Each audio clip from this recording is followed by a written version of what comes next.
Well, good evening, everybody, and welcome to our Interfaith Spiritual Connection, our midweek spiritual renewal service. I did not want to miss tonight's session on Taoism and Confucianism, so I found a way to be here even though I'm not really here, through the miracle of technology and thanks to Linda Seychelles here. Thank you very much, Linda. So you're seeing me, but are you really? Well, we'll talk about that tonight. You know, I want to emphasize again that I am not an expert. I'm not a scholar on world religions and spiritual philosophies and all of that. But what I am an eager student. I love to learn, and I love to research, and I love to share what I learn as I'm doing that research, and then learn from you as well. So, you know, every time I go back to look at a religion or a philosophy for the first time, I learned something brand new. So tonight, we're going to take just a peek at two very ancient philosophies that predate Western Abrahamic religions by hundreds or maybe even 1,000 years: Taoism and Confucianism. In the 6th century BCE, before the Common Era, two of the most influential Eastern spiritual giants lived in China: Confucius and Lao Tzu. Confucianism and Taoism existed simultaneously, attracting countless followers over 2,500 years ago in what is now China. It's believed that Lao Tzu influenced Confucius. Lao Tzu was a man who rejected what he saw as a very corrupt society, and he lived his life in simplicity and mostly solitude, close to what is now modern-day Tibet. Confucius was born later, and Confucius took a different route. He became a part of the system. He became a government official, and then an advisor to the rulers of China, to the Zhou dynasty. Both taught a very similar message based on moral and ethical principles. Confucius sought to educate the rulers and the masses in ethical, social matters, how to relate to each other as subject to ruler, as parent to child, as husband to wife, and so on.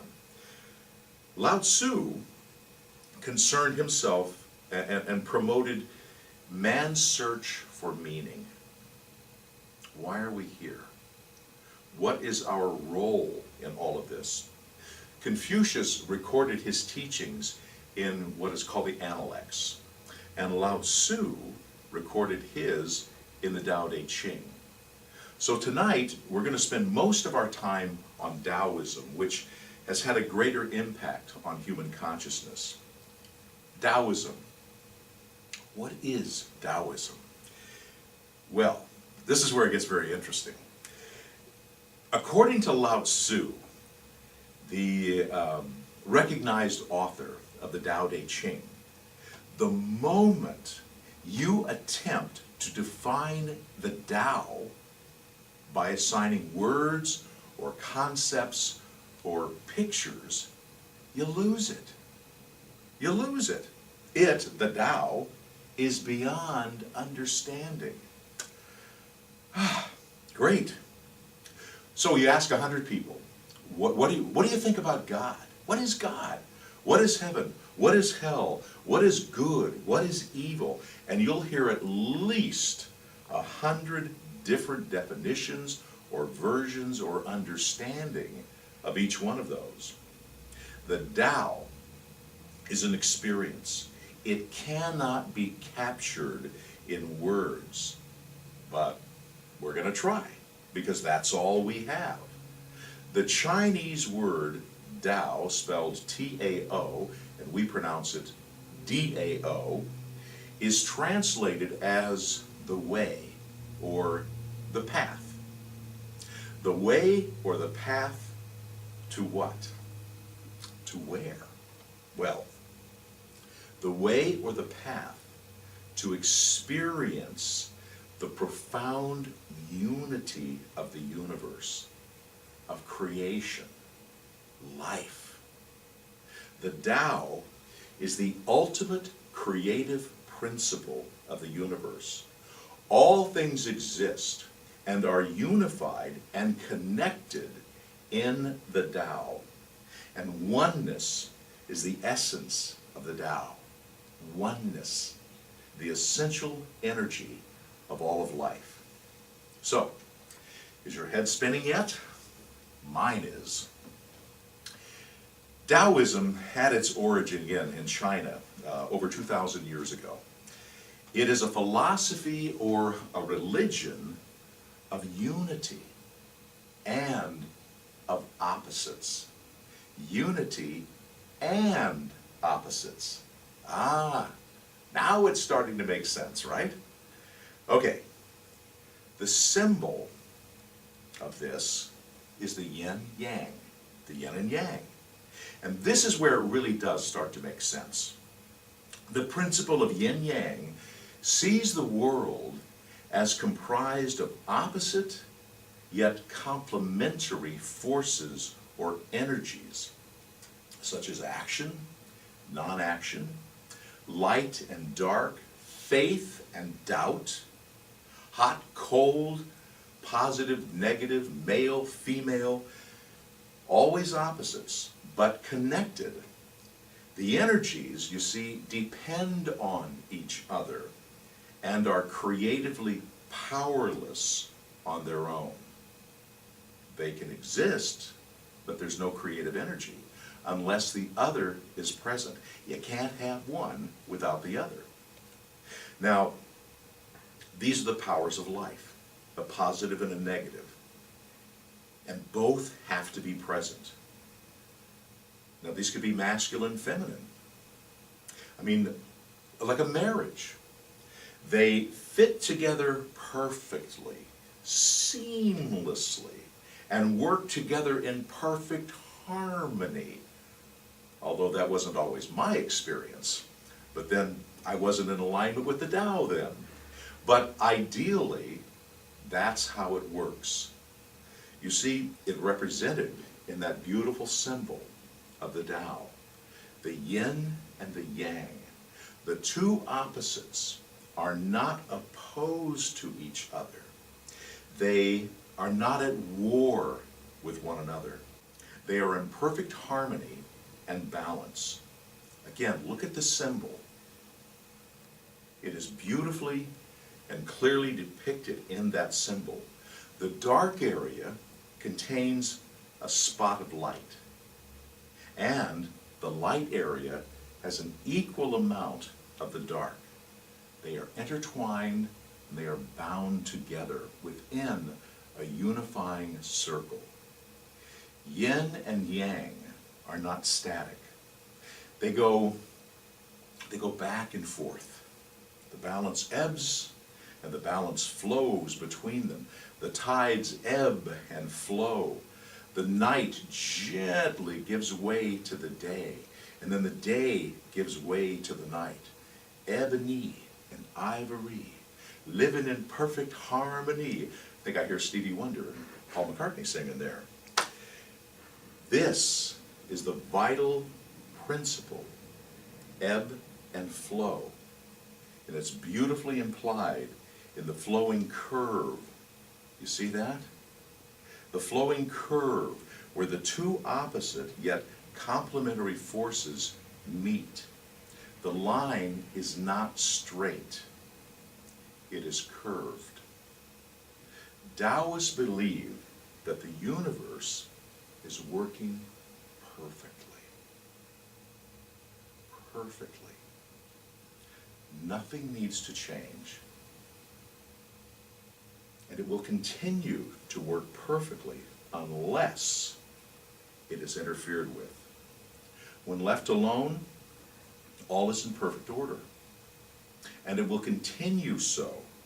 Divine order, as Charles Fillmore said, the co-founder of Unity, Charles Fillmore said, divine order is the first law of the universe. So the follower of the Tao, or the follower of the way, strives to live in harmony with the Tao and not try to bend it to meet one's will or cravings or needs for power or love or resources. Water is often used as a metaphor in the Tao. We are to find our way through life in the same way that a river flowing through the countryside finds its natural course. Just kind of go with the flow. Remember back in the 60s and 70s, a lot of people started clinging to the Tao, or studying it without really understanding it. Everybody was kind of just go with the flow. But the Taoists proclaimed this, and they were onto something. The Taoists proclaim that the world is a spiritual vessel, and one cannot act upon it without destroying it. The one who acts upon it will destroy it. Taoism is about cooperation, about unifying and unity. Taoism wasn't conceived, again, we'll go back to the founder, by any one sage or one being. It has no beginning. There is no one prophet. The Chinese sage Lao Tzu was the first to record the ancient wisdom in what we call the Tao Te Ching, or the Book of the Way. It's a poetic masterpiece written about 2,500 years ago, and it's the first written record of Taoist beliefs and teachings. By the way, Lao Tzu, that means the old man, or the old master. Taoist philosophy is very different and opposed to Western thinking and religions. Think about this. In the West, which is dominated by the Abrahamic religions, Judaism, Christianity, and Islam, we start to see this very stark contrast, because the Taoists say, leave it be. Everything is perfect, just as it is. Leave it alone. The Abrahamic religions tell us we're broken. We are flawed. We are sinners, and we need salvation.